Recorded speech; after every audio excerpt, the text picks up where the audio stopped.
So good to have your company. It's Rob Dempsey along with Gail Dorroh, who is one of the people in our community that make this so great from Brook Health Care, helping us on learning how to keep our aging parents safe. And you have this one story about your grandmother.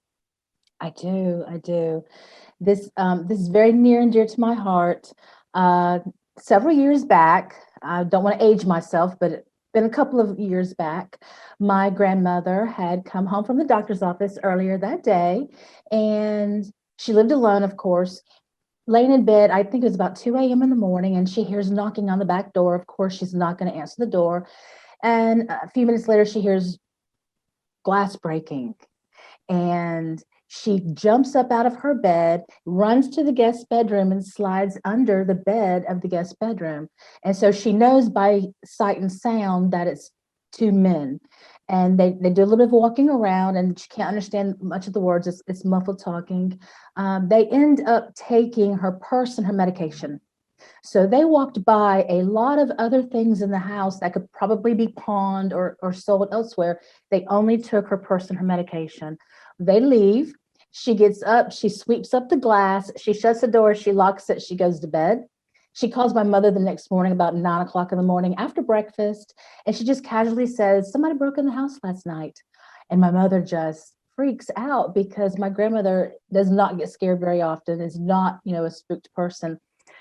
So by the grace of God, she had the wherewithal to hide, and they didn't look, because you would normally Yeah. think if you see a purse or somebody in the house. So that always stuck with me. I always wondered, why would somebody have broken her house and took just her medication and her purse? I guess I didn't realize at the moment the Mhm. significance of that. And so fast forward later on, I am sitting in a doctor's office, and as many times as long as we've ever gone to the doctor, they always say, bring your medication with you. And we all do it. We all put our medication in our bags. And so I'm at the doctor's office, and I'm sitting there, and I notice this gentleman sitting next to me, and he has a gallon Ziploc bag, a big bag full of medication, just like this, just like a little sandwich bag. And you think, this is harmless. This is a harmless little bag. It's not a harmless little bag, because I was sitting next to this man, and I could read his name on his prescription. And if I can read his name on his prescription, I can read the type of drugs. So we all know, with the epidemic of drugs these days, if someone is carrying anything that is a street value, something for nerves, something for depression, something for pain, something for anxiety, anything like that, someone could take that person's name, go on the internet, and within 10 minutes find a lot of information about them. Actually, this is a rural doctor's office. So that when you're narrowing down your search, you're going to narrow down to even a smaller area of residence.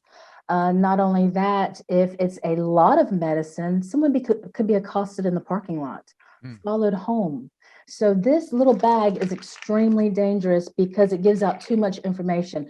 Because of HIPAA, when you go to the doctor's office and you sign your name and you sign in, they take a marker and they black it out after they see your name for your protection. So this is the same thing as a HIPAA protection. We have to protect because our older generation trust. And if you had someone who was really slick, they could sit next to an older person, strike up a conversation. They could find out if that person lives alone, if they have a dog, if they have a vehicle. My mother is so trusting that if someone sat in the doctor's office and had a conversation with her, she would give out too much information on my part. So this is my alternative to the plastic bag. We love plastic bags. They are the best in the world for sandwiches, not medication. Sandwiches, not medication. So this is what I came up with. This is the cutest little thing in the world. This is my little Brook Health Care. It's got a little logo on the front.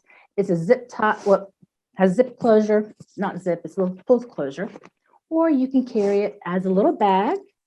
And I pass these out to everybody and anybody. If I'm in the doctor's office and I see somebody carrying a bag of medication, I go out to my car and I get this bag and I give them a little 5-minute speech of how dangerous this is. Hmm. You stick your medication in the bag, you carry it to the doctor's office. Nobody knows what's in there because it's nobody's business what's in there. You could have a stash of cash, you could have your sandwich, in the Ziploc bag without your medicine. So this is very handy. I pass this out to anybody who wants it.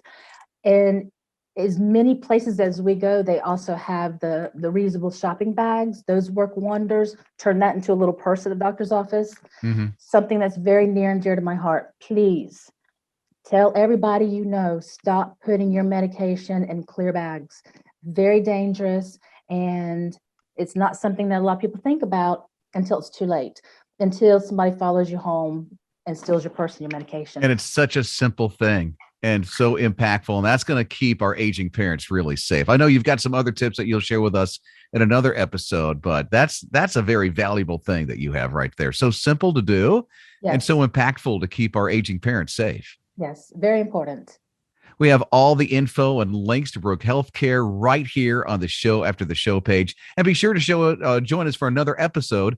Gail's going to join us coming up on another episode too to help remind us how we can keep our aging parents really safe. We'll see you for another edition of Show After the Show soon.